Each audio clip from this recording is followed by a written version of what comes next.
ہم نے بھی والدین دیکھے ہیں، بزرگ دیکھے ہیں، 60-65 سال کی عمر کے بعد نا نارملی ذہن لاک ہو جاتا ہے. آپ اپنے بزرگ کو سمجھا نہیں سکتے، آپ کہتے ہیں بس جو وہ کہہ رہے ہیں مان لو. اب ان کو آپ کہو نا یہ نہیں ہونا چاہیے، تو وہ جو زندگی گزری ہے نا، جو ان کا اپنا تجربہ کہیں گے جو میں کہہ رہا ہوں وہ کر لو. تو اب اس عمر میں بحث نہیں کرنی چاہیے، کیونکہ چیزیں ایک جگہ پہ ذہن پہ جا کے رک جاتا ہے ذہن نا، اس کے بعد ویژن بہت بڑا نہیں ہوتا. میں یہ سوچتا تھا، یہ کہتا ہوں کہ آپ سوچیں کہ اگر اتنی بڑی تنظیم ہے اور اگر کوئی ایسا لیڈر ہوتا جس کا ذہنی لاک ہوتا تو ہم پوری دنیا سے مشورے لے کر آتے ہو، کہتے جو میں کہہ رہا ہوں کر لو. مگر جو ویژن اور جو ذہن کی وسعت ہم نے امیر علیہ سنت میں دیکھی ہے، ہر گزرتے والا دن وہاں سے ویژن مل رہا ہوتا ہے کہ یہ بھی کر لو، یہ بھی کرنا چاہیے. ہم کوئی نیا آئیڈیا لے کے جاتے ہیں، اس سے بڑا آئیڈیا وہاں سے مل جاتا ہے. میں حیران ہوتا ہوں یہ فراست اس ایج میں کہاں سے آ رہی ہے.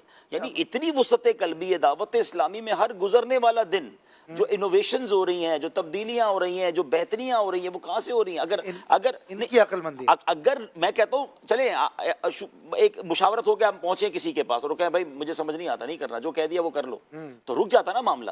دیکھیں اچھا پھر اس کے بعد جو ان کی وسعت قلبی ہے، مجھے بتائیں دنیا کی کوئی ایک تنظیم بتا دیں، چاہے وہ سیاسی تنظیم ہو، چاہے وہ مذہب، کوئی بھی، جس میں لیڈر سے عام آدمی بھی جا کے بات کر سکتا ہو اور مشورہ بھی دے سکتا ہو اور اس کی ذات کے متعلق بھی سوال پوچھ سکتا ہو.